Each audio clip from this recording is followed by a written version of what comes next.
profesional, paciente y calidad en la atención, nuevas oportunidades. Este evento es organizado por la OES en alianza con Vitalis. Gracias por estar aquí, esperamos que sea de gran provecho para todos. Para dar inicio, les presento a la doctora Teresa Tono. La doctora Teresa Tono es directora ejecutiva de la Organización para la Excelencia de la Salud, es médica de la Universidad Javeriana, con maestría en salud pública y PhD en sistemas de salud, ambos de la Universidad de California de Los Ángeles. Bienvenida, doctora Teresa. Es un gusto para mí saludarlos a todos. Estimados colegas, estamos hoy en una tarde muy lluviosa en Bogotá, con dificultades de señal, por lo cual voy en este momento a cortar mi video y a seguir solamente de voz. Primero que todo, deseo agradecerle a Vitalis, quienes en un ejercicio de agregarnos valor a todos, ha hecho posible este evento. Gracias, doctor Milton, y la compañía que usted representa. También quiero agradecer muy cariñosamente a todo el equipo de la OES, en cabeza de Sofía Rincón, quien todas ellas han hecho este evento posible. Ellas son quienes consiguen con su esfuerzo permanente que realmente le llevemos una mejor opción a nuestros pacientes a lo largo y ancho de nuestros países. Para la OES, la atención humanizada centrada en el paciente es un tema que comenzó hace muchísimos años. Hace aproximadamente 25 años hablábamos de humanización y era algo donde nos recordábamos entre nosotros y particularmente a nuestros colegas, los prestadores, que teníamos que darle un trato digno a nuestros pacientes. Sacamos publicaciones, seguimos pensando en esto y esto evolucionó a que trato digno incluía darle privacidad a los pacientes, no solo mirarlos a los ojos y llamarlos por el nombre. Y hemos evolucionado y seguido evolucionando. Y en este momento estamos en un paradigma extraordinario. Y es en el entender de que nuestra razón de ser es el paciente. Trabajamos, existimos y todo lo que de nosotros depende es para ellos.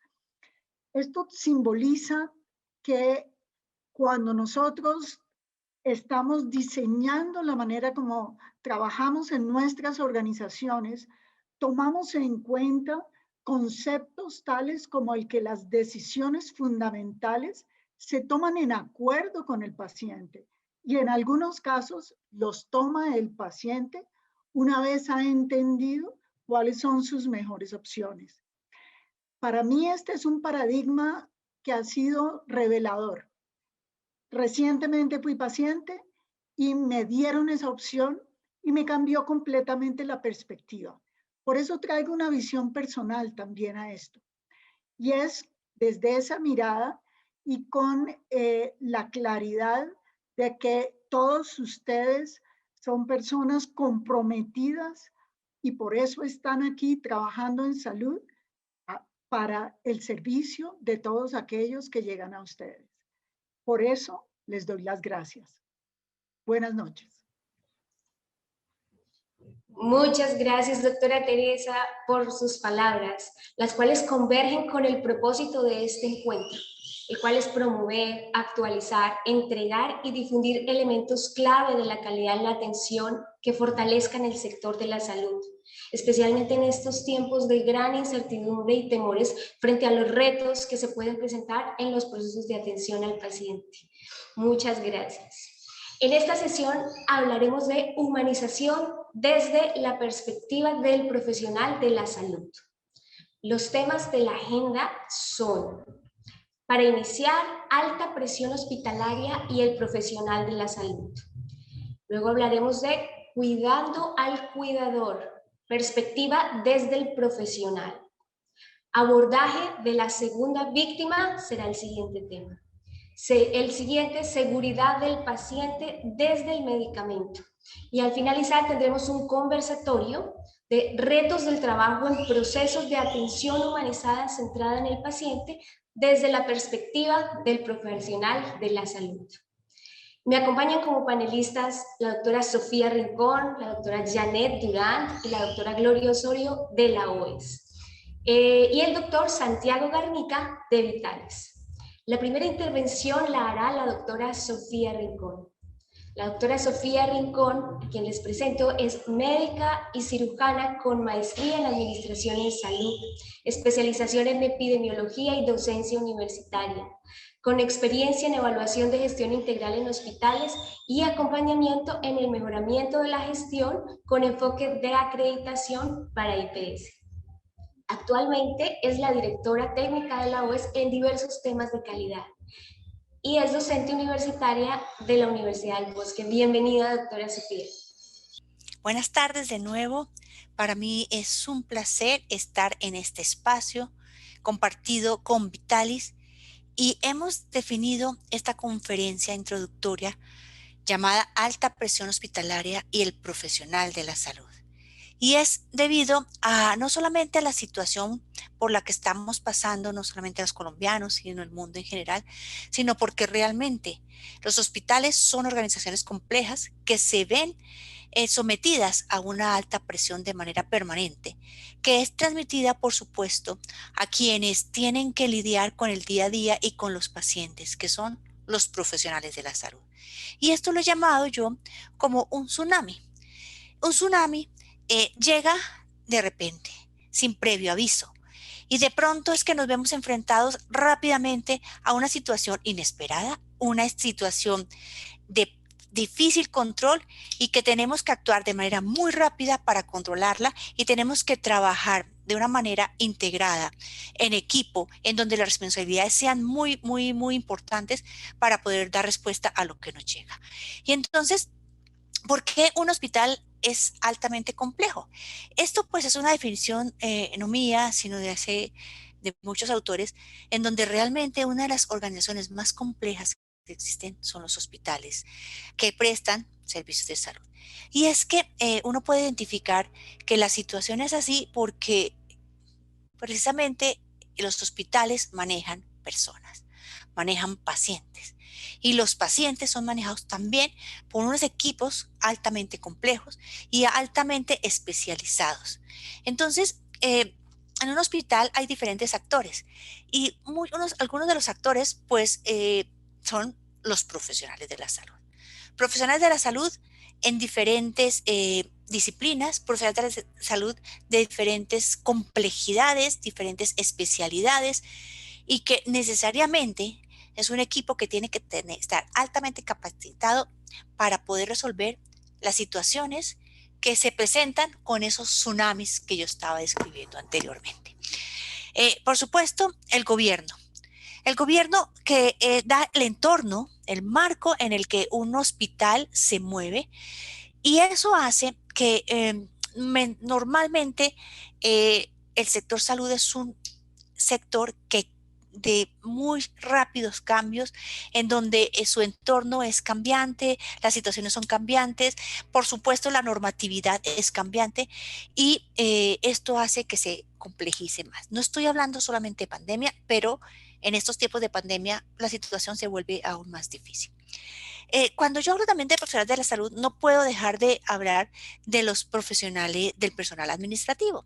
Por supuesto, el personal administrativo que hace parte también de las personas que atienden al paciente y que están alrededor del paciente, son personal que también tiene que estar dispuesto, capacitado, entrenado con las competencias y habilidades para que el personal pueda en cualquier momento dar respuesta a las necesidades de un paciente, de una situación en general o del tsunami, como yo lo he llamado.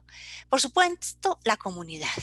El paciente vive en una comunidad y la comunidad es la que le da el soporte al paciente. Muchas veces un soporte que requerimos para su adecuada rehabilitación y un soporte que no siempre tiene el paciente y por lo tanto no encuentra la recuperación que espera. Y en último lugar, sin que sea el más importante, el paciente y su familia. Los pacientes, como todos reconocemos, tienen complejidades diferentes, tienen unas particularidades. ¿Qué es lo que hace que se convierta en una organización altamente compleja también? Para responder a unas necesidades de un paciente, un hospital tiene que tener procesos, y unos procesos muy específicos, muy especializados, dirigidos a dar respuesta a esas necesidades del paciente y su familia. Y esto, decirlo es fácil, pero hacerlo se torna muy complicado. Los pacientes entonces, para que sientan eh, que se responde a sus necesidades, para que tengan una buena experiencia en un paciente, requiere unos procesos que estén diseñados alrededor de él. Y esto lo convierte todavía en una organización compleja. Y ni que hablar de los proveedores que tienen los hospitales, de la cantidad de insumos médico-quirúrgicos, de tecnológicos, equipos que requiere un hospital para su adecuado funcionamiento. Todos los medicamentos, líquidos endovenosos, elementos de reemplazos articulares, trasplantes. Es decir, no es sencillo y por eso un hospital se vuelve muy complejo. ¿Y qué pasa con las entidades entonces? Y en algo un poquito reforzando lo que he estado diciendo. En las instituciones de salud hay muchísima incertidumbre. Incertidumbre, ¿por qué?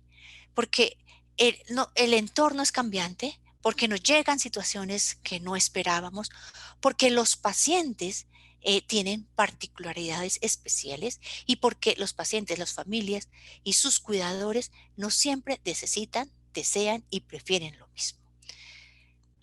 Cambios en la jornada laboral, lo reconocemos. El hecho de que un hospital esté 24 horas abierto, 7 días a la semana, en constante trabajo, permanente acción, actividad, pues requiere un esfuerzo muy continuo de no solamente el personal de salud, sino también el personal administrativo. Y esto hace que haya movimientos en la jornada laboral, muchas veces movimientos entre el mismo personal, convirtiéndose en una situación de difícil manejo. Necesidad permanente de información, no solamente por parte de los pacientes, sino también de los mismos profesionales de salud y de los cuidadores. Una información que muchas veces es difícil, que no se entiende y que a pesar de los esfuerzos que se pueden hacer de lado y lado, no se da la comunicación como se espera. Un aislamiento de pacientes, familias y amigos. En esta situación, especialmente en esa situación de pandemia, en donde necesitamos de manera obligatoria proteger al personal, tanto de la salud administrativo como al familiar y cuidador de pacientes que pueden estar en riesgo de contagio, eh, pues es necesario tener medidas de aislamiento y esto ha generado una situación un poco difícil, no tanto para los hospitales, también para las familias, los cuidadores y todo este tema de acompañamiento y de humanización en la prestación del servicio. Como les mencionaba anteriormente, la cantidad de recursos que utiliza un hospital, tanto físicos, tecnológicos como humanos, hace que muchas veces carezca de todo lo que se requiere y muchas veces se ve limitado a prestar la atención con lo que se tiene. Los profesionales que muchas veces están agotados, que se duplican turnos, que no tienen, como decía anteriormente, los recursos necesarios y suficientes para la prestación adecuada del servicio, que además pueden estar agotados, temerosos, miedo y lo que hemos llamado el síndrome de burnout, que más adelante la doctora Janet y la doctora Osorio estarán comentando. Todo lo que son enfermedades, la diversidad de enfermedades, de patologías, de personificar, adecuar el tratamiento a un paciente no es tan sencillo, pero es súper clave para el buen éxito del tratamiento y además para una buena experiencia del paciente. Todo lo que tiene que ver con esa magnitud de diagnósticos muchas veces desconocidos, de difícil tratamiento, lo que llamamos enfermedades huérfanas, entonces todas esas enfermedades crónicas, mentales, enfermedades no diagnosticadas a tiempo, la aparición de otras enfermedades, comorbilidades, etcétera, hace que la situación de un hospital sea un poco compleja. La comunicación, que tiene mucho relación con la información, la necesidad de mayores formas de comunicación. La comunicación no es sencilla en un hospital, bueno, en una organización. No más, yo siempre doy un ejemplo, la organización, la comunicación en una casa, en una casa de familia, que puede ser una familia compuesta por 5 personas, papá, mamá, abuelito y 2 niños. Y comunicarse es bien complejo. ¿Por, ¿Por qué? Porque en las diferencias de intereses, las diferentes formas de expresarse, los momentos en los que se requiere. Entonces, pues peor aún en una organización gigante como la que ustedes tienen, en organizaciones muy grandes, algunas hasta tienen sedes, no en el mismo edificio, y esa comunicación se pone muy difícil. Estoy hablando casi que exclusivamente de la comunicación interna entre profesionales, entre personal que colabora en la atención de un paciente.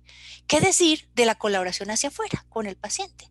Se torna aún muchísimo más difícil y pues afortunadamente la tecnología en estos momentos nos ayuda mucho con todo lo que es facilitar las formas de comunicación, pero ahí está que las organizaciones de salud utilicen adecuadamente la tecnología para prestar mejor comunicación.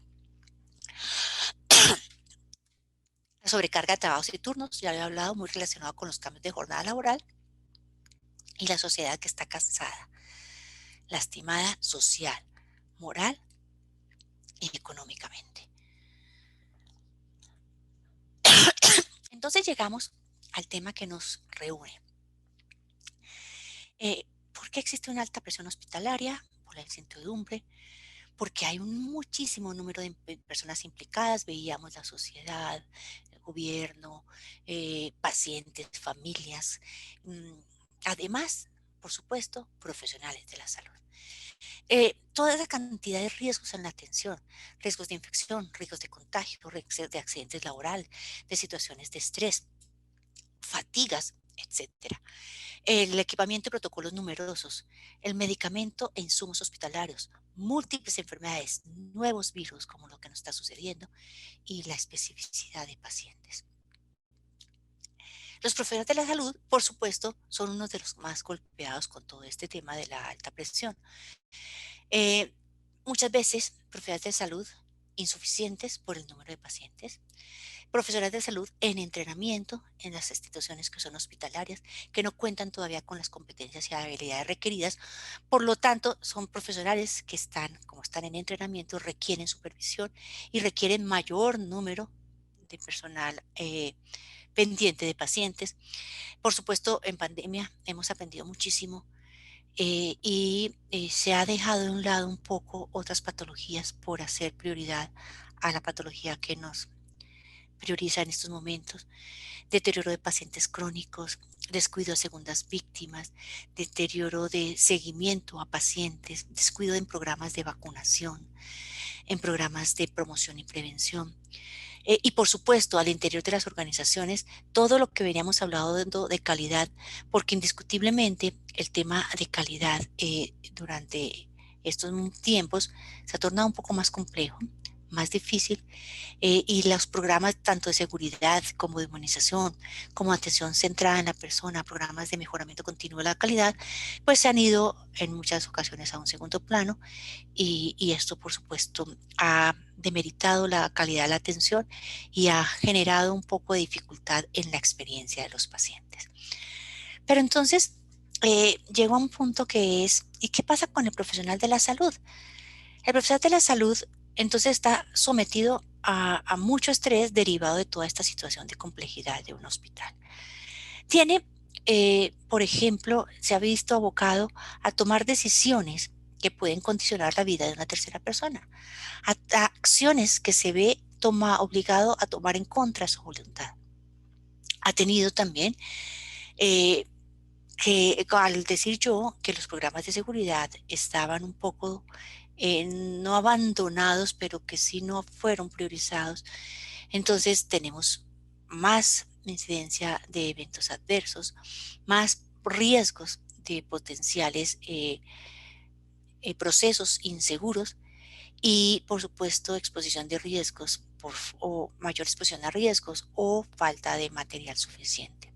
Todo lo que hablaba yo anteriormente de las situaciones de estrés agudo en trabajadores de la salud, síndrome de burnout, la situación al límite del trabajo, el miedo de las personas a enfermarse, el miedo a contagiar a familiares, el miedo a las enfermedades, ya sea contagiosas o de otro índole, y por supuesto el estar sometido también a infecciones de familiares, pacientes, parejas. Ha sido muy difícil. Pero todo esto ha aumentado aquello del síndrome de fatiga en los profesionales de la salud, síndrome de burnout, que va a ser tratado más adelante por la doctora Durant en la charla que sigue. Y el tema de segunda víctima, la segunda víctima que ustedes reconocerán que es precisamente los profesionales de la salud que son sometidos a unos procesos inseguros, porque como todos bien sabemos, errar es de humano, pero si no hacemos procesos seguros, si no identificamos claramente la necesidad de controlar, de manejar los riesgos, la situación va a ser cada vez peor. Y esta segunda víctima no voy a profundizar tampoco porque la doctora Osorio más adelante va a tocar el tema. Y para ir cerrando entonces esta sesión, simplemente quiero dejarles estos 7 puntos de aprendizaje. Lo primero es que ante una situación de estrés, ante una alta presión hospitalaria, lo ideal es tener trabajos transversales, es decir, en toda la organización, a todo nivel, en atención centrada en la persona. La atención centrada en la persona incluye, sí, al paciente, su familia y su cuidador, perfecto y necesariamente, pero también al profesional de la salud y al personal que gira en torno al profesional de la salud, apoyo, logística, todo lo que tiene que ver con la atención al paciente. Hay que reforzar el trabajo. Segundo, por supuesto que tenemos que seguir trabajando muchísimo en fortalecer servicios humanizados y seguros. Este tema y que nos reúne acá es precisamente el tema de cómo fortalecer una atención humanizada, una atención segura que nos beneficie a todos, a pacientes, a familia, pero también a los profesionales que están encargados de dar esa prestación. Entonces hay que reforzar todo el tema de la humanización y de seguridad. El otro tema es que realmente el cuidador entra a formar parte de algo muy importante en la atención al paciente. Algo que nos enseñó también la pandemia, que hay que proteger y hay que cuidar el cuidador, es el tema que me sigue, cuidando al cuidador, muy importante. Adaptación a situaciones complejas, importantísimo, que es la resiliencia de la que hablamos tanto en pandemia, porque la capacidad de una organización de adaptarse a estas situaciones es la que le permite realmente continuar y hacer el trabajo como se espera. El síndrome de burnout, que realmente está presente, cada vez lo vemos más, toda la fatiga mental, todas las situaciones de estrés, todas las situaciones de trastornos mentales son reales en los profesionales de la salud y a los cuales dentro del punto 3, el cuidando al cuidador, es importante resaltar. Como tema 5, el reforzamiento en la educación y en la capacitación y el entrenamiento para generar las habilidades, competencias necesarias para que todo el profesional de la salud, primero, se encuentre debidamente entrenado para hacer adecuadamente su labor, evitar riesgos innecesarios y garantizar procesos seguros. Pero además, para escalar, para poder garantizarle la mejor atención al paciente y una mejor experiencia. Como sexto punto, involucrar al paciente y al cuidador, un tema que es apasionante, un tema que también es de una cantidad de estrategias y herramientas que hemos aprendido a la manera en cómo cómo hacer que el paciente realmente tome partido, entienda su enfermedad, genere procesos de autocuidado, entienda de adhesión a tratamientos, em, comprenda las instrucciones claramente, tal y cual el profesional de la salud necesita para su recuperación y su adecuada éxito en el tratamiento propuesto, es importantísimo involucrar al paciente, a la familia, al cuidador en todos estos procesos. Y por último, algo que realmente no solamente mejora la seguridad del paciente, sino también todo lo que es atención centrada en la persona y servicios humanizados, que es el trabajo en equipo.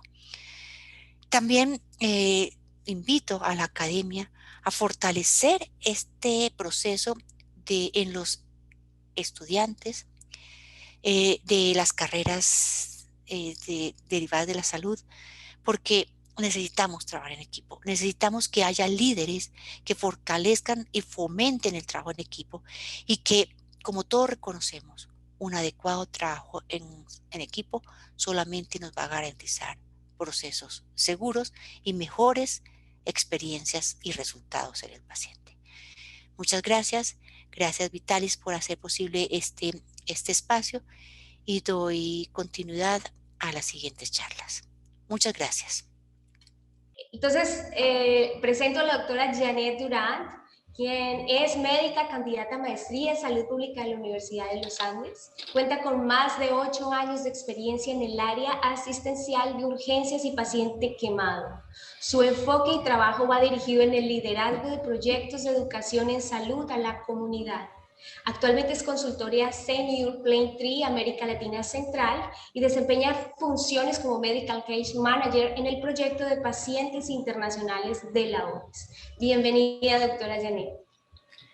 Laura, pues muchas gracias a este espacio de Vitalis. A mí todos estos espacios siempre me llenan de alegría que cada vez estemos trabajando más por cambiar la forma en que se atiende al paciente, cómo se trata al trabajador de salud, y eso es de lo que vamos a hablar en esta charla, que se denomina Cuidando al Cuidador, perspectivas del profesional. Siguiente, Karen, por favor. Entonces, básicamente mucho hemos oído, mucho se habla cuando hablamos de la triple meta, de la cuádruple meta. Todo esto es súper importante cuando nos referimos además a cómo manejar al paciente, cómo manejar los resultados en salud. Y es que es fundamental que tengamos siempre en cuenta estos 4 aspectos cuando nosotros hablamos de trabajar con los pacientes y para los pacientes, y para trabajar desde el punto de vista de entregar la mejor calidad a ellos. Entonces, estamos y empezamos con este tema de nuestras metas. Tenemos siempre la experiencia del paciente, que es fundamental, pero la experiencia del paciente a veces nos quedamos con la parte de la amabilidad, la sonrisa. No, la experiencia del paciente es todo lo que está relacionado con su resultado en salud, con cómo se respeta su estilo de vida y cómo se respetan las dimensiones de su vida, que van a terminar además relacionadas con los resultados clínicos finales, que no solamente que van a estar relacionados con menores reingresos, mayor adherencia al tratamiento, menor estancia en la hospitalización, y que finalmente se van a ver reflejados en los costos del sistema de salud. Para nadie es un secreto que los sistemas de salud son finitos, el recurso es finito, y que en este momento la mayoría de los recursos de salud en los diferentes países, no solo en Colombia, están pasando por un grave problema y necesitamos empezar a cuidar esos recursos, pero no a costa de la experiencia del paciente, ni los resultados clínicos, ni la experiencia al personal de salud. Por el contrario, tenemos es que reforzar esto, y de esa manera nos vamos a dar cuenta que van a disminuir los costos del sistema de salud. Con esta pandemia, y desde 2014, como podemos ver en este artículo, que si quieren tómenle una fotico y lo buscan después, es bastante interesante, van a ver cómo se hace necesario poder darle calidad y estabilidad laboral al personal de salud, mejorar su experiencia para que de esta manera podamos trabajar en los otros focos de la cuádruple meta. Siguiente, Karen. ¿Y qué es lo que pasa con el personal de salud? ¿Cuál es ese riesgo y ese gran,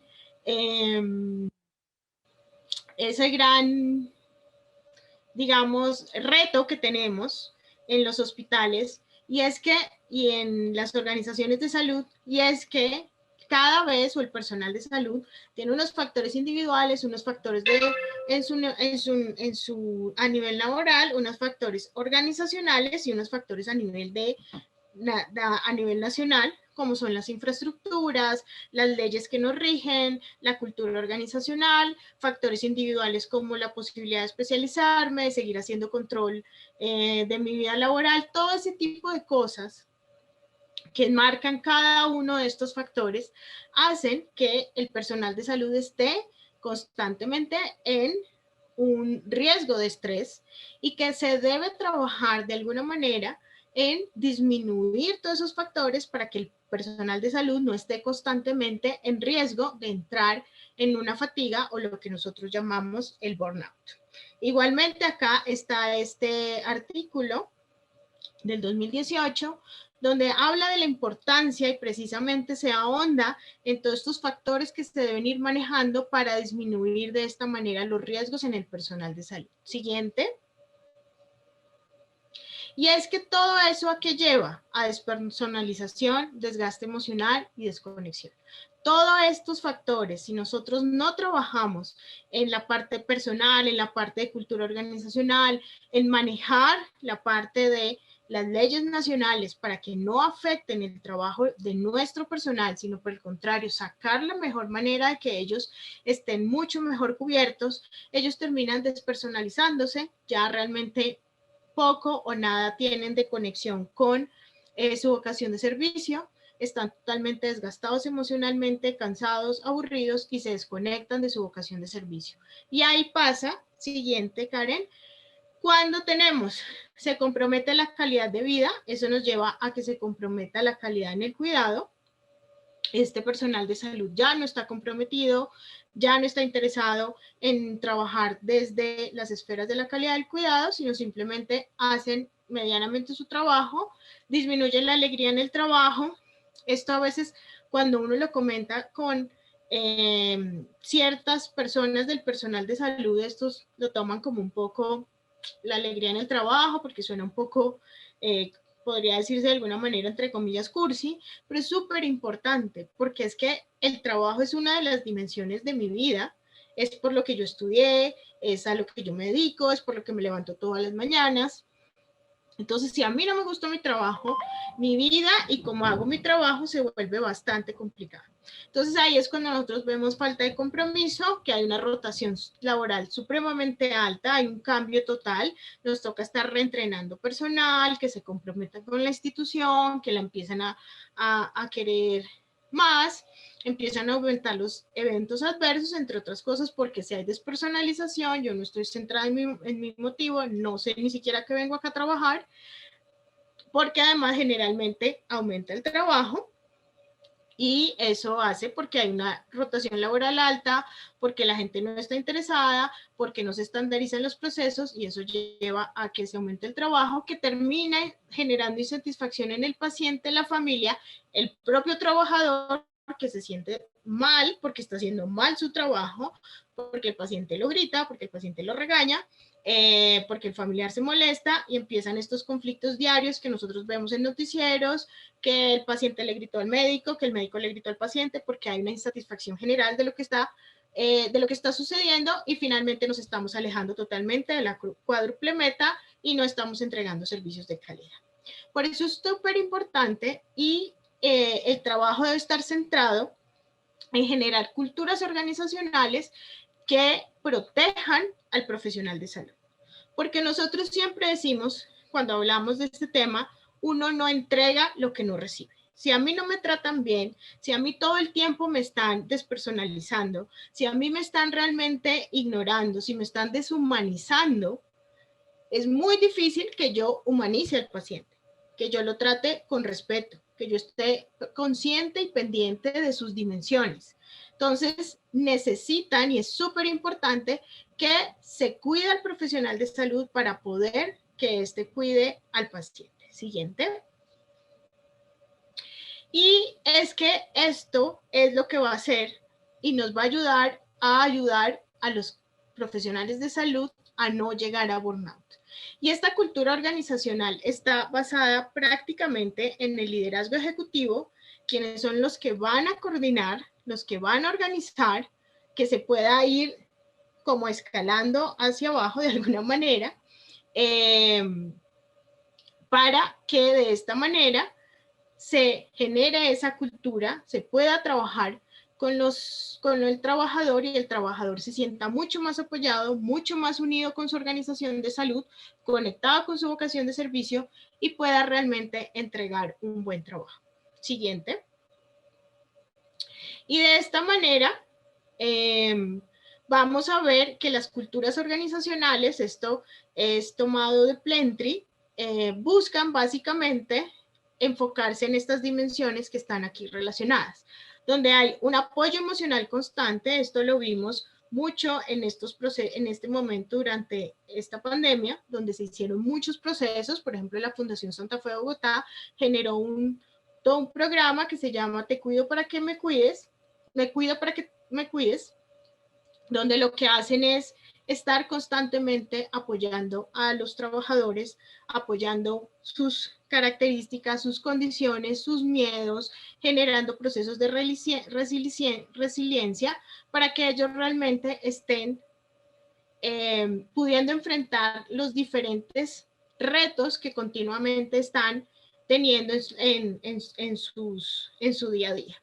El aprendizaje continuo, no hay una mejor manera de inspirar a las personas que entregándoles el conocimiento. Uno no puede llegar a generar cultura diciéndole tú tienes que ser amable con los pacientes, porque eso generalmente a que lleva a unas sonrisas forzadas, a una completa pelea con la necesidad del cambio, a no poder fomentar cultura organizacional, y eso se hace a partir del aprendizaje, de enseñarles cuál es lo importante de esto, mostrar la evidencia que es múltiple, donde se muestra que todos estos modelos donde se protege al trabajador mejoran y finalmente llevan a mejores resultados en salud. También ayudándoles a interactuar la anterior, Karen, por favor. Anterior, a estar continuamente colaborando, la importancia del equilibrio y el trabajo con de la vida y el trabajo. Les pongo acá otro ejemplo, el Hospital Pablo Tobón Uribe hizo un diagnóstico de cómo era la estructura laboral pues del personal de salud que trabajaba en sus organizaciones y el personal administrativo, y se dieron cuenta que la mayoría de ellas eran mujeres que además tenían deseos de iniciar su vida reproductiva, por lo cual se genera un plan alrededor de ellas donde se hace apoyo prenatal, se les hace apoyo ya cuando están embarazadas de generarse cambios dentro de los departamentos. Entonces se apoya de esta manera mi proyecto de vida. También en Estados Unidos, en Boston, diagnostican que la mayoría de su personal de salud y no salud están en unas etapas tempranas de sus carreras y quieren seguir avanzando en conocimiento, por lo cual generan apoyo educativo durante todo ese momento. También apoyo con hábitos saludables. El personal de salud, si no tiene hábitos saludables, se va también a enfermar y se va a estresar, entonces generan procesos de cuidado, áreas donde no puedan fumar, campañas de comida saludable, lo entregan en el comedor. Inclusión y compromiso. La institución se tiene que comprometer con el profesional, no solamente el profesional con la institución, que es lo que a veces se pide. La institución también tiene que dar y comprometerse con él, y la cultura de reconocimiento, que es fundamental en toda cultura de cuidando al cuidador. Hay que reconocer el trabajo que hacen, lo bueno que hacen, y que constantemente se le está diciendo muy bien, están haciendo muy bien su trabajo y están muy conectados con su vocación de servicio. Siguiente. Y de esta manera lo que vamos a tener es trabajadores que estén permanentemente en la institución, que la quieran, que la respeten, que se vuelvan voceros y embajadores de la institución. De esta manera van a aumentar su productividad. Ojo, no engañarse que productividad es que van a pasar más tiempo en la institución, no necesariamente. Uno puede hacer su trabajo en el tiempo que está escrito, muy bien hecho, con una muy buena eficiencia, y eso es productividad. Entonces van a aumentarlo, van a estar mucho más concentrados en lo que tienen que hacer, van a buscar menos espacios libres porque ya no los van a necesitar de tiempo perdido, sino que van a estar en todo momento productivo y van a tener una mejor experiencia en el paciente y una calidad en la atención. Van a tener un trabajador propositivo, comprometido, productivo y conectado. Siguiente. Y finalmente vemos cómo en este artículo Susan Frampton y Sara Gustello nos invitan a pensar en la compasión y la empatía como una manera de apoyar al trabajador, de darle esa cultura, de darle ese apoyo para que él logre humanizar su trabajo, para que logre entregarle al paciente lo mejor para él. Eso era todo lo que les quería contar por ahora en este tiempo. Wow, muchísimas gracias, doctora Janet. A continuación va a estar la doctora Gloria Osorio. La doctora Gloria Osorio es bacterióloga especialista en control interno, alta dirección de empresas y administración en salud.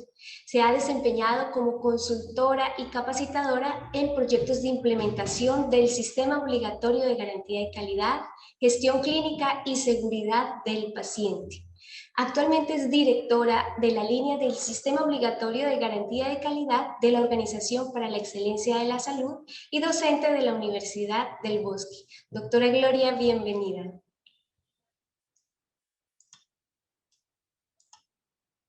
¿Tiene el audio apagado, doctora Gloria? Sí, ya, ahora señora, sí. ya. Bueno, ya ahora sí la veo perfectamente. Espero que todos los participantes también y la escucho perfectamente. Bueno, espero Adelante. que continuemos. Muchas gracias, Laura. Con gusto. Muchas gracias a todos, a Vitalis, la organización para la excelencia de la salud para la cual trabajo. Venimos realmente a ustedes, por sobre todo de su alta participación a pesar de este clima. Agradecerles de manera muy especial. Bueno, para hablar de este tema de segundas víctimas, que es tan apasionante y tan relevante hoy en nuestras organizaciones, es importante empezar a hablar de todo este ambiente que nos rodea cuando estamos practicando la asistencia en nuestras organizaciones de cara al paciente. Y evocamos a James Reason con su Errar es humano, que creo que todos acá de alguna manera u otra hemos estado cerca al tema, en donde el factor humano está allí rodeado de una serie de situaciones, de un sistema que predispone a cometer errores. Y lo hemos aprendido desde la academia, en nuestros lugares de trabajo. Hoy lo trae el Sistema Obligatorio de Garantía de Calidad como un tema obligatorio, y ahí está en habilitación para el país. Implica entonces entender un sistema que posiblemente tendrá que ser rediseñado para hacer esa atención segura. Por lo tanto, nos predispone a cometer muchos errores. Estamos en ese ambiente en donde la tecnología, en donde el entrenamiento y el mismo paciente puede ser un factor detonante. Bajo ese entendimiento, habría que entonces hacer este abordaje cuando estamos ante un evento adverso. Siguiente, Karen. Alberú, quien tuvimos la posibilidad de tenerlo en el foro de la OES hace ya casi 2 años, fue la primera persona en acuñar este término y nos habla de que tiene que ver con los profesionales sanitarios, nosotros los que prestamos la atención, que nos vemos involucrados, pero que una característica especial es que nos vemos afectados. Puede que estemos involucrados y no afectarnos emocionalmente. Y este afrontamiento de esta situación habrá que mirarla con detenimiento. Las estadísticas nos hablan, y estadística muy reciente, de cómo ha venido creciendo, y este es un dato crítico, al 35% de los suicidios en profesionales de la salud que han estado ligados, involucrados a eventos adversos en la década del 99, 1999 al 2018 en el sistema americano.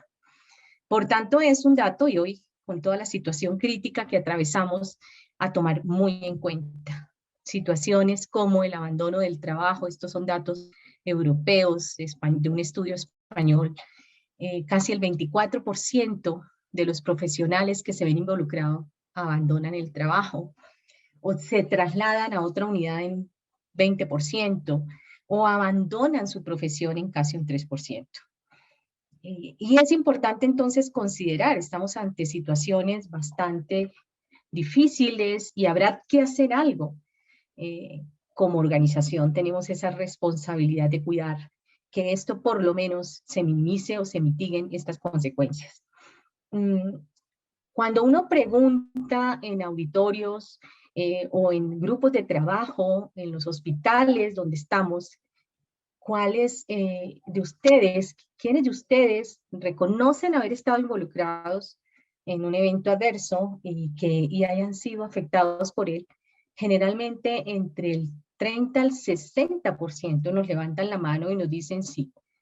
Y muy particularmente, en este sentido, Albert nos decía en la conferencia y nos narraba sus experiencias.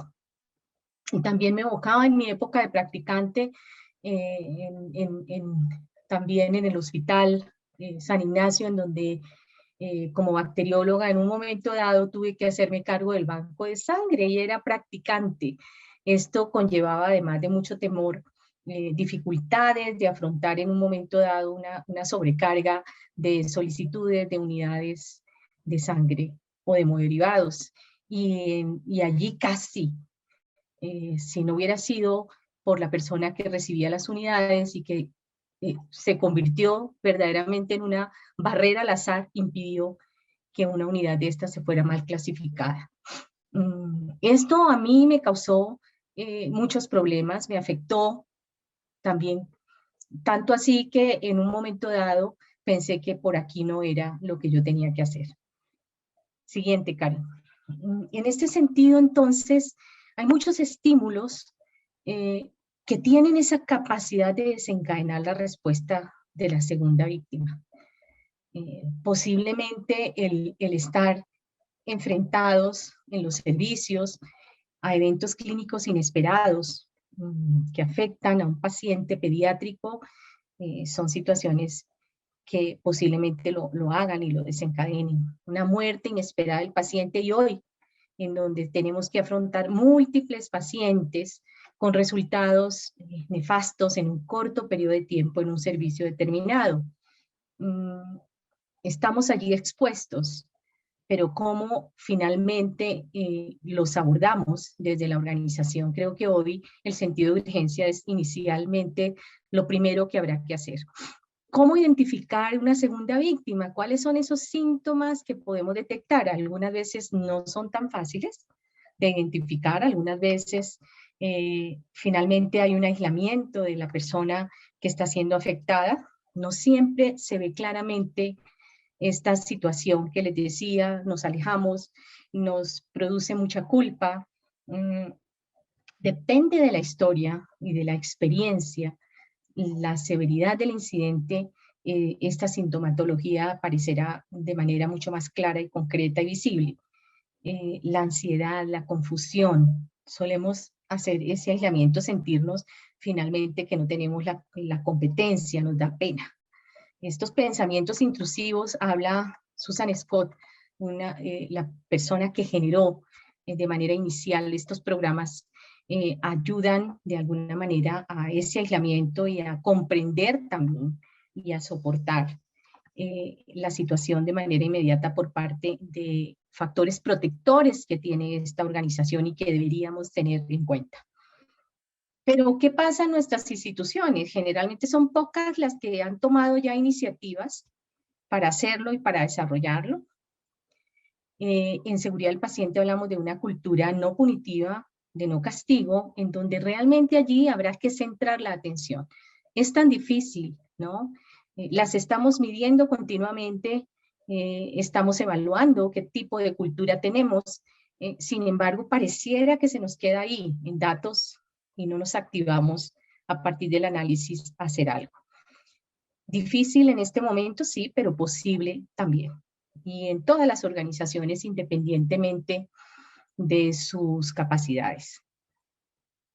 Una situación clara es la falta de capacitación al personal en este sentido y no existen programas que realmente den respuesta a estas necesidades. Siguiente, Karen. ¿Cuáles serían entonces estos factores protectores que van a redundar en dar una respuesta mucho más eficiente y más efectiva? El apoyo institucional, indudablemente. Dadas las capacidades de cada una de nuestras organizaciones, habrá que mirarlo. Miren que a veces lo tenemos ahí. Y generalmente el apoyo de la ARL es conveniente. Acuérdense que uno de los grandes riesgos que tenemos como profesionales de la salud es el riesgo psicosocial. Ahora será de los que van en el top de los posibles riesgos cuando hacemos y nos identifican y nos diagnostican esa matriz de riesgos en nuestra organización. Posiblemente este sea uno de los primeros que habrá que atender y allí habrá que pedir apoyo de esos especialistas, de estos expertos que podrían ayudarnos a abonar el camino. Los recursos son importantes, implica trabajar en esa cultura positiva de seguridad, implica hablar de las situaciones que nos ocurren. Por ahí hay herramientas que nos ayudan a fortalecerla, esas sesiones breves en donde hablamos de la situación que estamos abordando, del casi evento que produjimos, que se pudo haber producido, o ese riesgo que está ahí que no hemos abordado, nos ayuda también a poder hablar de lo que nos ocurre. Hoy hay muchas organizaciones que las están implementando y que con esto han finalmente cambiado un poco ese entorno. Relación positiva también frente al paciente, y esto sí que es complicado. En muchas partes donde hemos llevado algo de estos temas nos dicen, ¿y qué pasa con la demanda? ¿Será que si yo le hablo directamente al paciente, a la familia de lo que ocurrió, posibilitará que no nos demanden? La respuesta es seguramente no, pero sí va a minimizar los efectos posteriores. Es importante hablar con claridad, posiblemente hablar de lo que ocurrió de manera clara. Allí la segunda víctima tiene un papel importante. Él no va a ser el que va, porque emocionalmente no se va a encontrar digamos, adecuado para hacerlo, pero habrá un sistema de apoyo, unas personas que pueden hacerlo. Si se encuentra él desarrollando el análisis, posiblemente tenga más sentido de claridad, de su experiencia, de realidad de lo que está ocurriendo y le ayude también a tener, digamos, mucho más claro el problema y posiblemente abordarlo de mejor manera.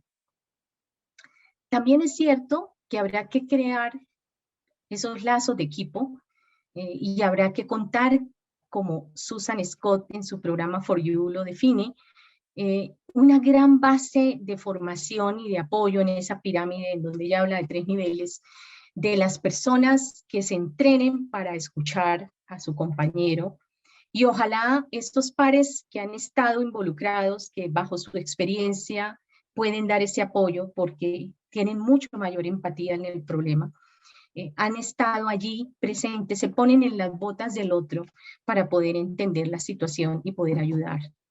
Al final, estar entre la realidad y la información constante que se da al paciente y el análisis de lo que ocurrió ayuda también a tener un poco más de control sobre esa situación. La existencia de un programa de apoyo entonces requiere y está muy centrado en la capacitación y el entrenamiento de las personas.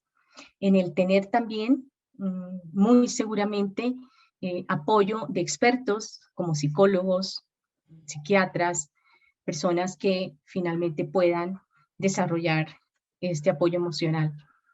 Y digamos que la parte institucional en ese apoyo jurídico, que también es importante tenerlo para que esté con la segunda víctima, sepa del problema y sepa esta segunda víctima que tiene a quien acudir en un momento determinado. Entonces, digamos que Hay muchas formas de hacerlo, hay estrategias muy concentradas en el apoyo de las personas, en el apoyo del equipo, en la preparación del equipo, porque nos puede pasar, pasa con mucha frecuencia y hoy estamos sobre todo muy condicionados a ser segundas víctimas. Este es el mensaje y pues agradezco muchísimo la oportunidad de poder transmitir. Creo que ustedes, muchos de ustedes, lo tienen ya muy claro, están trabajando por ello y alentarlos a que sigamos en este camino, porque es la única forma de salir adelante como equipo de salud y bajo la responsabilidad de la organización que la tiene clara frente a cómo dar solución a esta necesidad. Muchas gracias. Perfecto. Bueno, muchísimas gracias, doctora Gloria, por esta intervención, un tema tan importante como todos en este momento para cuidarnos y cuidar a los profesionales. Continuamos con el doctor Santiago Garnica. El doctor Santiago actualmente es jefe de seguridad del paciente de Vitalis. Es químico farmacéutico, egresado de la Universidad Nacional de Colombia, especialista en epidemiología de la Universidad del Rosario, con formación adicional en habilidades directivas de la Universidad George Washington. Es fundador y miembro de la Asociación Colombiana de Farmacovigilancia y ha sido director ejecutivo de la Asociación Colombiana de Químicos Farmacéuticos. Bienvenido, doctor Santiago. Laura, muchas gracias. Aprovecho acá mientras carga mi presentación a felicitar a la doctora Gloria. Ayer fue en su día de la bacterióloga. Soy hijo de bacterióloga, doctora, hijo de médico también. Entonces, estamos de corazón acompañándolos. Gracias, muy amable. Ay, sí, es verdad. Feliz día, doctora Gloria. Bueno, ¿me confirman, por favor, si están viendo mi presentación? Veo perfectamente su presentación, doctor Santiago, y lo escuchamos perfectamente. Ok, perfecto. Bueno, continuando en la sintonía de cuidar al cuidador, ahora quisiera presentarles soluciones preventivas para poder abordar este tema con ese enfoque. Entonces, ¿cómo podemos crear entornos o ambientes seguros que nos permitan cuidar al cuidador previniendo errores de medicación? Para ello, quiero iniciar con algunos datos de interés en salud pública de errores de medicación, siguiendo con un segundo punto de cómo cuidar al cuidador en este aspecto y tercero, pues la experiencia o cómo hemos aportado desde Vitalis en este aspecto. Es recordar que somos personas, ¿cierto? Personas atendiendo a personas. Y como todo ser humano necesita un cuidado y una atención especial, no solo hablando del paciente, sino también del profesional de salud. Entonces, los errores de medicación son todo un problema. ¿Son prevenibles? Sí, por definición son prevenibles. ¿Generan morbilidad y mortalidad? Desafortunadamente la generan. Y acá pues hago una pregunta, ¿será que puede llegar a ser hasta la sexta causa de muerte en un país? Vamos a ver. Este es un estudio del British Medical Journal de Macri y su equipo de trabajo en el cual estimaron las causas de muerte, principales causas de muerte en los Estados Unidos. En el tercer lugar hallaron el error médico. Error médico no como tal error del profesional médico, sino error en general de atención en salud. Es decir, es la tercera causa de muerte. Si vamos a To Err is Human, que nos hablaba la doctora Gloria, el 16% de los errores de atención en salud corresponden a errores de medicación. Es decir, los errores de medicación, haciendo una extrapolación, podían llegar a ser la sexta causa de muerte en un país. En Estados Unidos, pues han estimado que aproximadamente 7.000 personas fallecen al año por este motivo. En una proyección más reciente, la de 7.000 es el dato de errores humanos, pero ya en el 2016 hicieron una actualización y ya íbamos por los casi 18.000 personas que fallecen año tras año por este motivo. En el Reino Unido hicieron también un análisis encargado por gobierno y se dieron cuenta que directamente 712 fallecimientos y de forma indirecta contribuyeron a 22.000 decesos. No solo generan muerte, sino también causan daño. Es decir, más de 1 millón de personas anualmente resultan afectadas por estos eventos. Y no solo generan mortalidad, sino que también cuesta.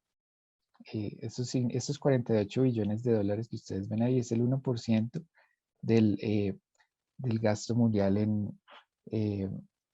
en salud y podrían ser destinados a otros rubros más preventivos.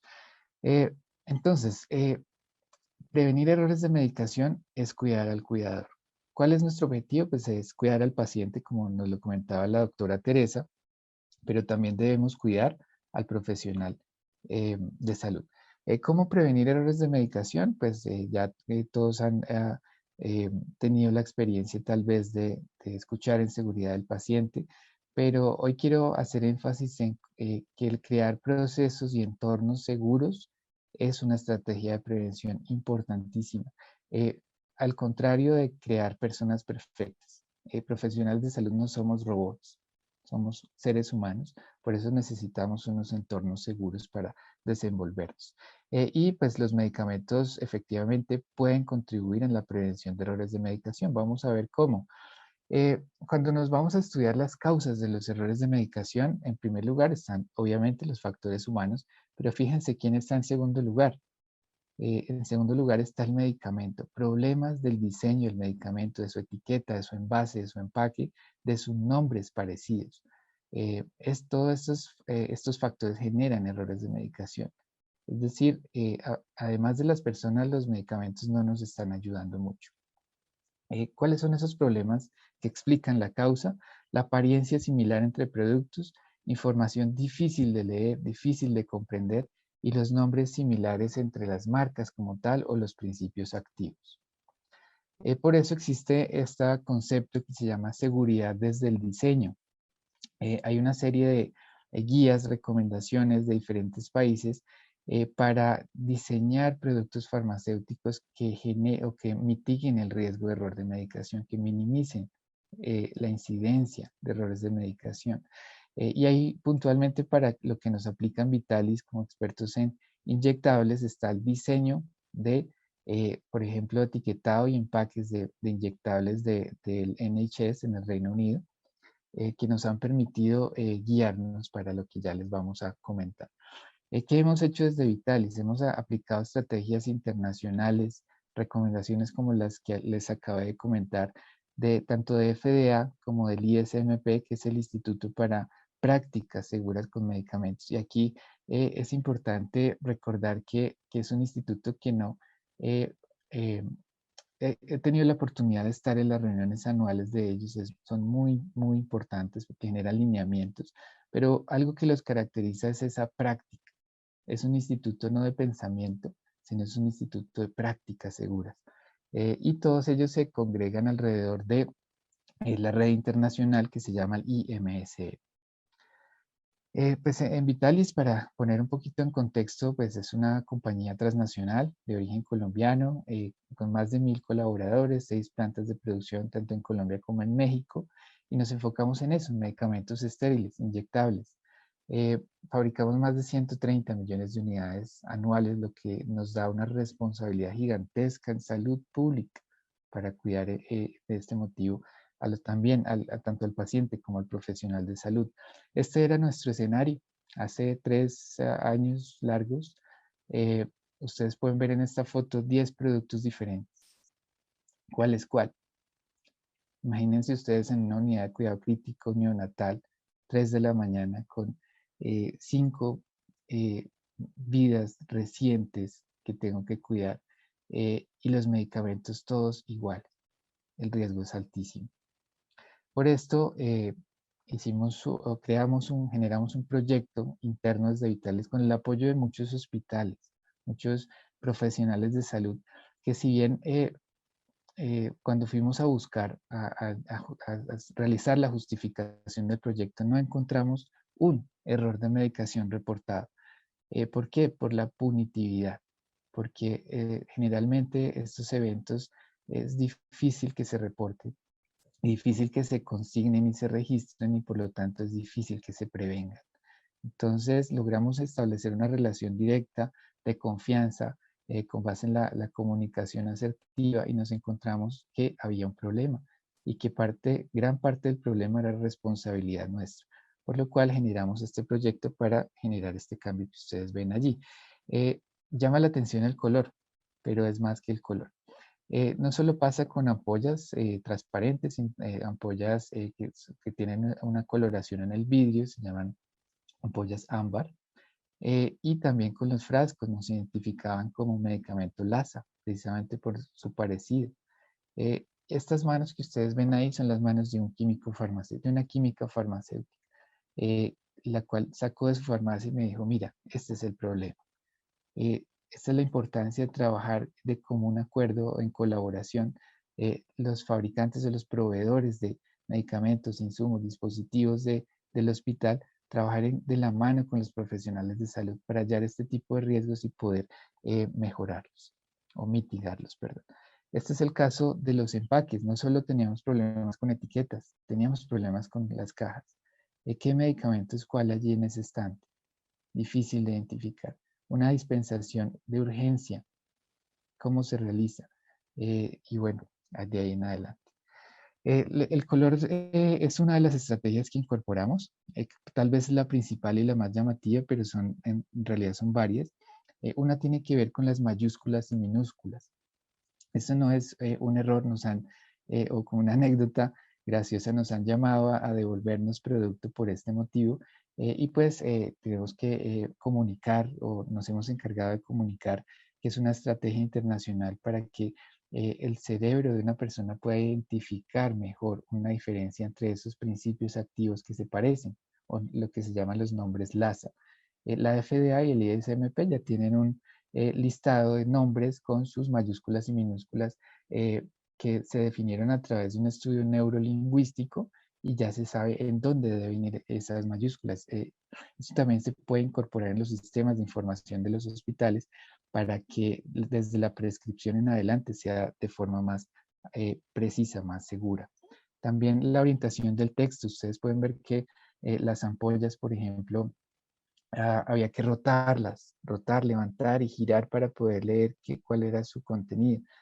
Con este diseño vertical, simplemente la ampolla se recuesta y se lee toda la información en un solo campo visual.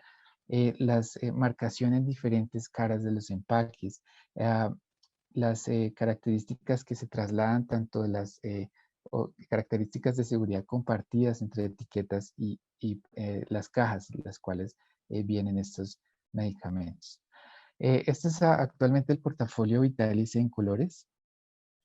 Nos ha llevado un tiempo importante, un esfuerzo grandísimo interno, logístico y también externo de comunicación, a través del cual pues hemos podido contribuir.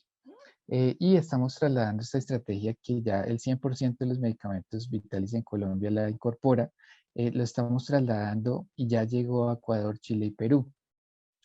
Y lo estamos trasladando a todos los países en los cuales, los 23 países en los cuales tenemos presencia. La FDA nos ha reconocido en este aspecto. Casualmente tuve la oportunidad de asistir a esta red de seguridad, de prácticas seguras, de institutos de prácticas seguras, y pues me llevé la grata sorpresa de que la FDA nos está mostrando como ejemplo en el mundo de una compañía comprometida con la seguridad, no solo del paciente, sino de las personas y el entorno de los profesionales. Y ya para terminar, quiero contarles que hay escenarios puntuales en los cuales podemos extender la estrategia. No me voy a detener simplemente para decirles que cuando el medicamento sale de su envase y se traslada a una jeringa, el riesgo sigue y continúa allí. Entonces es importante marcar las jeringas, por eso como Vitalis obsequiamos, aportamos a los hospitales estos elementos de identificación segura para que el resultado pues sea visible, que los anestesiólogos, que los intensivistas y enfermeras puedan diferenciar adecuadamente los medicamentos. Entonces, no sé, Laura, ¿cómo estoy de tiempo? Bueno, doctor, permítame reviso. Sí, tiene 5 minutos más. Ok, perfecto. Entonces, esto es algo que implementamos en anestesia. Es decir, ustedes pueden ya contactar representantes vitales y decirles, yo quiero esto, se los podemos hacer llegar.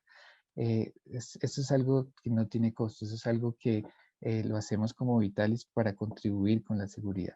Entonces, bueno, eso es ya como se ve, por ejemplo, una mesa de cirugía con las etiquetas diferenciadas, las jeringas diferenciadas.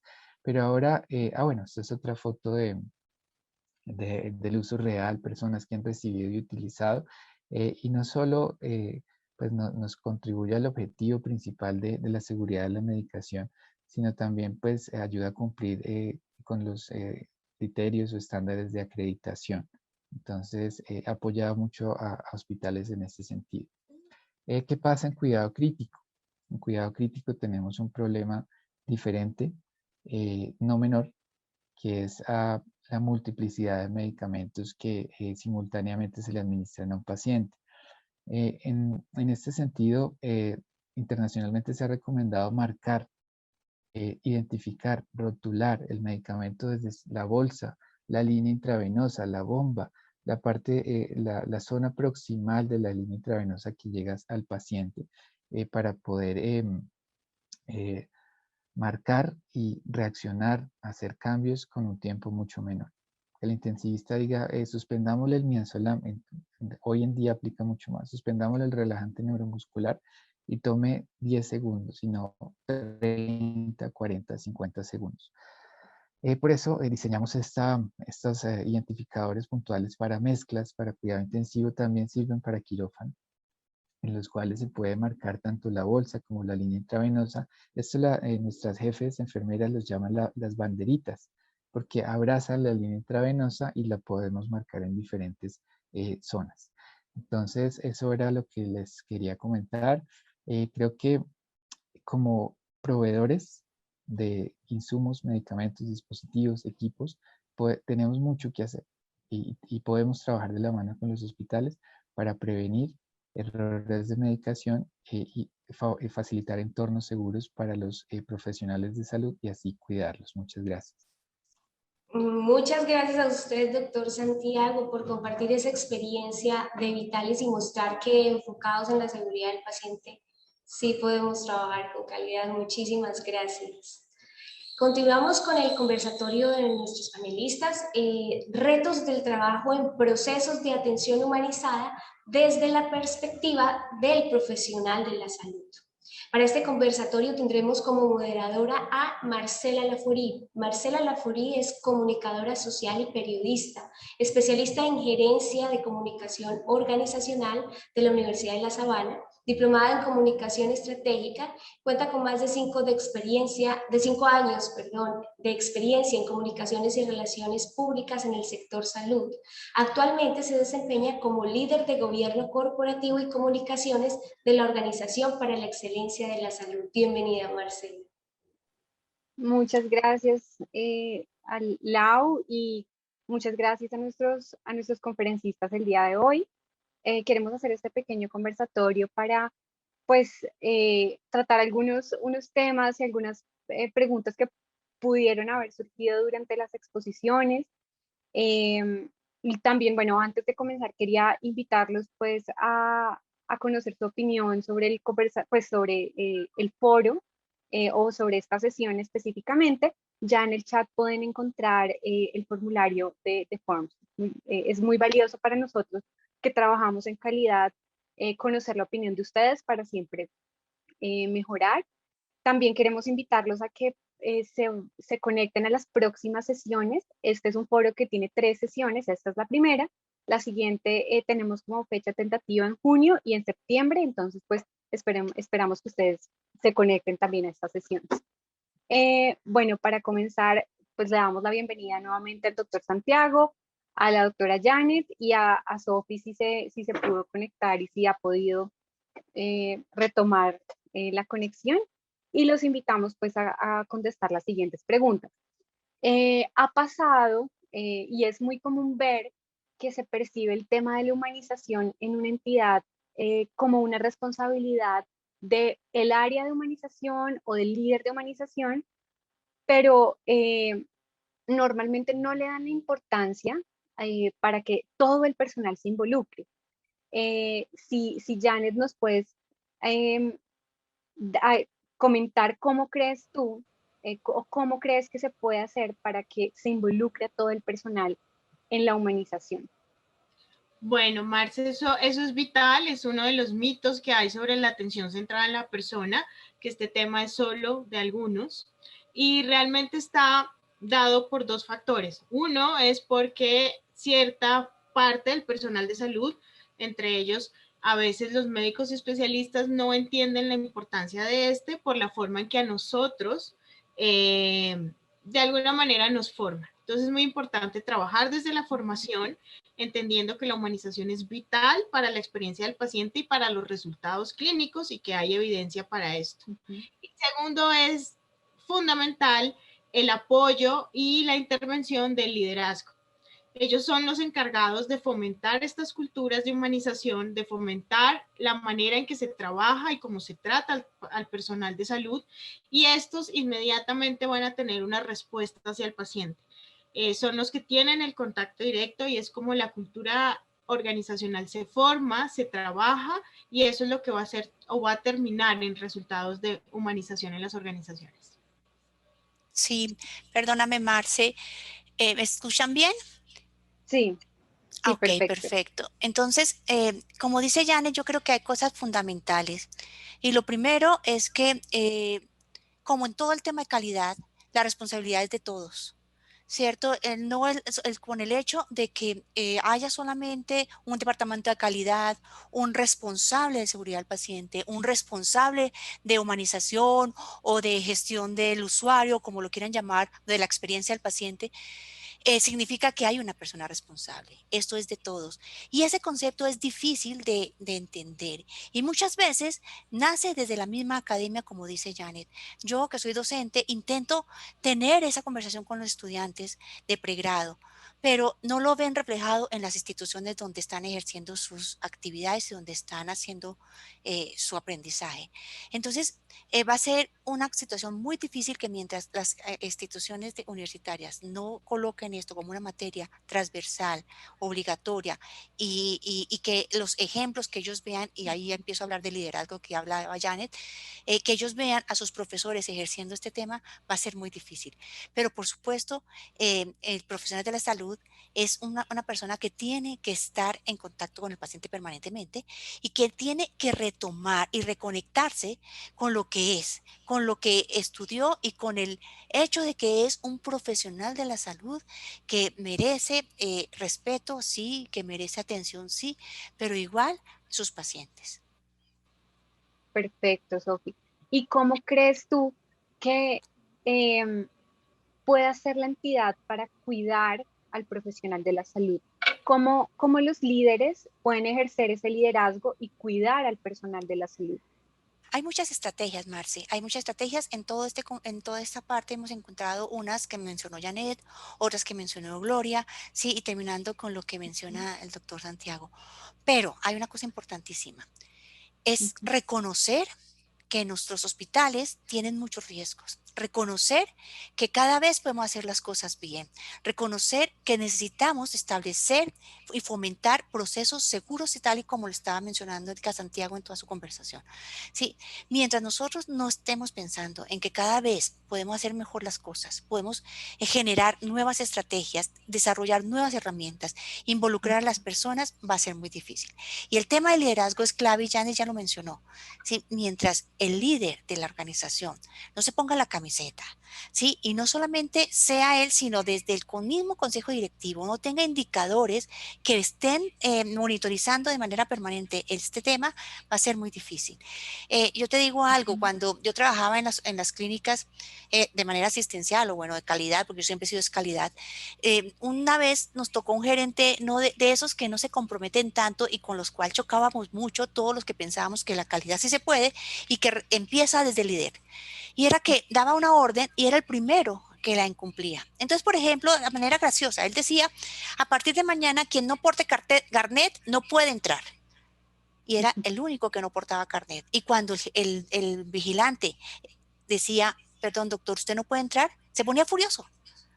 ¿Sí? Él era el único que podía entrar sin carnet. Y eso es el ejemplo. El liderazgo, mientras ellos no se coloquen en este tema, y como decimos ahora, en modo humanización, va a ser muy difícil. Y Janet, tú, ¿cómo has vivido este tema del liderazgo? ¿Qué estrategias también has identificado que pueden utilizar que puede utilizar nuestra audiencia, que pueden utilizar los líderes que nos acompañan y que se conectaron el día de hoy para aportar al cuidado del profesional de la salud? Bueno, básicamente Sofi dijo algo básico ahorita, el ejemplo. Tenemos líderes ahorita que pertenecen a Plentry y uno ve cómo ellos están todo el tiempo uniéndose, hablando, haciendo todo este tipo de cosas que hacen que el trabajador se siente inspirado. Algo súper importante es una buena escucha, políticas de puertas abiertas, días completos en que el líder hable con su personalidad de salud, mini rondas, también estar todo el tiempo, como dice Sofi, liderando con el ejemplo, y algo muy importante que lo mencioné en mi presentación, la educación. Fomentar espacios donde ellos entiendan qué es la humanización, comprometerse de verdad y ayudar a todas estas personas que no están tan convencidas a que los que sí los jalen.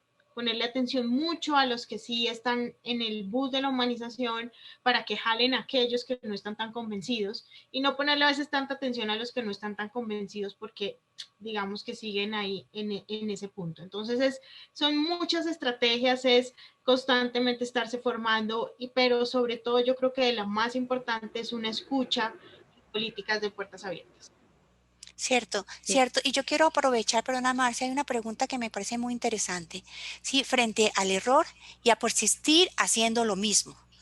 ¿Sí? Mientras nosotros no reconozcamos el mejoramiento, no reconozcamos que cometemos errores y que tenemos que hacer procesos seguros, mientras nosotros no involucremos al personal de salud en todos los temas de análisis, de situaciones estresantes, de situaciones en riesgo, en lo mejor, y para Marisol Otero, que resulta muy bien, son los casos. Sí, colocar un caso de esos que nos suceden en los hospitales, que terminan con una situación difícil, es muy, muy ejemplarizante y termina siendo muy sensible el tema. Súper, Sofi, sí, claro que sí. Este tema es importante. Pensando una pregunta para Santiago, ¿cómo involucrar al profesional para que él mismo o sea, se cuide? O sea, él en un entorno que sea seguro y que sus actividades y su día a día aporten a su propia seguridad y a la de sus compañeros. ¿Cómo cómo involucrar al profesional en ese sentido? Bueno, aquí retomar lo que comenta la doctora Sofía es fundamental. Los procesos seguros es la base de todo. No somos robots, somos personas que día a día acertamos y en otras no acertamos. Entonces, ¿cómo hace el profesional de salud? Yo les aconsejo levanten la mano. Levanten la mano y digan, tengo un este insumo me está generando un riesgo, este medicamento, este dispositivo, este equipo, ¿qué hay en su entorno que no le está facilitando atender o cuidar mejor al paciente? Entonces, con nosotros funcionó así. En la relación que teníamos con con químicos farmacéuticos, con enfermeras, con médicos, entrando en esa confianza nos decían, sí, tenemos un problema. Entonces, pueda que el reporte de, en este caso puntual, de errores de medicación, o llamémoslo con eventos, con dispositivos o con otros insumos, no se puede hacer por cultura de punitividad, es lo que queremos mejorar a través de la cultura. Sin embargo, ¿qué le recomendamos a los profesionales? Levanten la mano. A veces por el tiempo, eh, a veces no tenemos el suficiente tiempo para hacer todo lo que necesitamos hacer, pero si se toman un momento para eh, hacer conocer a los líderes del hospital, de la clínica, que hay un riesgo y que ojalá encuentren eco en esos líderes, ahí es donde podemos entrar a trabajar en equipo con los proveedores para facilitar esos entornos seguros. Y como un segundo punto, quiero lanzar una sugerencia para todos y es incorporemos a la ciencia, disciplina de la ergonomía y los factores humanos en el entorno de atención en salud. Si yo a ustedes les pregunto qué se imaginan por ergonomía, seguramente la mayoría me va a decir, pensamos en la silla o en el mouse, ¿cierto? En cómo posicionarnos bien. Pero esto es una disciplina que es gigantesca y he tenido la fortuna de aprender. Por ejemplo, está Jordan Rodríguez en Antioquia, con Carlos Aceves de México, de Guadalajara, en donde aprenden del modelo británico. Se piensa en procesos seguros, no solo el sistema, sino todo lo que está en el entorno, cómo facilitarle al profesional que se desenvuelva mejor y de una forma más segura. Entonces, eh, tengamos muy presente sobre la mesa el tema de la ergonomía y los factores humanos, que eso a la larga nos va a apoyar mucho. Adelante. Sí, Santiago, este tema de levantar la mano, también aquí en el chat lo mencionaban, de cómo no castigar la cultura después de cometer un error, después de que un profesional comete un error, cómo no generar, no castigarlo o no tener, hacer juzgarlo por lo que sucedió. Entonces, Sofi, si quieres Sí, intervenir en este tema. sí, Marce, yo vuelvo, e insisto, que todo esto depende de la cabeza, ¿sí? El director, los directivos, los líderes institucionales son los que hacen posible un tema como estos. Y entiendo a quienes nos están colocando aquí en el chat que no pasa nada, que muchas veces levantamos la mano y no pasa nada. Sí, claro, eso sucede cuando no hay compromiso directivo, cuando esto no es un problema transversal estratégico. Sí, eso nos ha sucedido. Y yo recuerdo, ya les digo que yo en mi época, cuando trabajaba en instituciones asistenciales, que me encantaba esa parte, lo sentía. Y si uno no encuentra ese eco, olvídense que de aquí para abajo. Entonces, ¿qué es lo que hay que hacer? Primero, reconocer el problema y reconocer que no lo estamos haciendo y reconocer la importancia. Si uno no entiende como organización que el tema es prioritario, que nos equivocamos, como decía Santiago, que somos humanos, sí, pero eso no nos excusa de cometer errores. Lo que tenemos que hacer es fortalecer los procesos institucionales para convertirlos en seguros. Y de tal forma que yo vaya y trabaje en una organización donde me protegen. Y eso es cuidando al cuidador. Donde yo siento que los procesos están hechos para que yo no me equivoque, cuidando al cuidador y, por supuesto, al paciente. ¿Sí? Entonces, eso es, pero si yo no tengo un gerente, yo no tengo una junta directiva, yo no tengo un coordinador médico, un coordinador administrativo que le crea el tema y que lo entiende, lo fortalece, es imposible. Eso así no se puede trabajar. Claro, Sofi.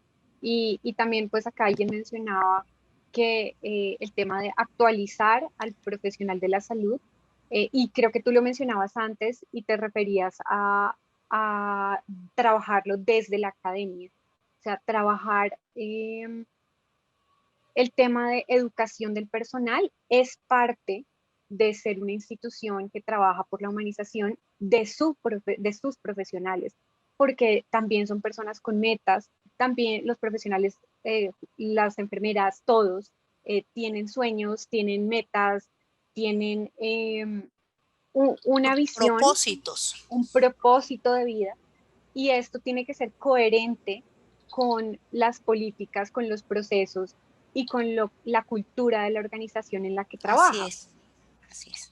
Así es. Afortunadamente, Marce, nosotros contamos con un sistema, con una regulación que nos permite, primero, tener un responsable de seguridad del paciente en las organizaciones. Y segundo, es obligatorio tener una capacitación permanente, continua, en seguridad del paciente en las organizaciones de salud. ¿Que no lo cumplan? Ok. Pero eso está instaurado y nosotros, organizaciones como la OES, en asocio como Vitalis, con muchas de las alianzas que hacemos, es precisamente para eso, ¿sí? Para fortalecer ese tema en las organizaciones y hacer que cumplir primero una norma que está establecida, pero no por la norma uno la debe cumplir, lo debe cumplir porque entiende el problema, porque entiende el objetivo de todo esto. Y si no es así, es imposible. Yo como siempre les digo, no empiecen a trabajar en seguridad del paciente, en atención humanizada, si la cabeza no lo tiene claro y no va a apoyar esos procesos. Gracias, Sofi. Sí, muy, muy interesantes las reflexiones que nos dan nuestros panelistas. Muchísimas gracias por participar el día de hoy. Y pues le doy paso a Laura para que haga el cierre y la despedida. Muchísimas gracias a todos por conectarse hoy. Gracias a todos nuestros panelistas por esa pasión con la que nos comparten todos estos temas, a Marce por su tiempo y acompañarlos y sacar más información que nos es útil para todos nuestros participantes y principalmente a los participantes porque sin ellos no hubiera existido este espacio. Muchas gracias. Les pido por favor que nos ayuden a llenar la encuesta. Es muy importante para nosotros saber sus opiniones, saber en qué podemos continuar, qué temas más quieren tratar. Es muy importante saber si lo estamos haciendo bien o debemos mejorar. Gracias y una feliz noche para todos.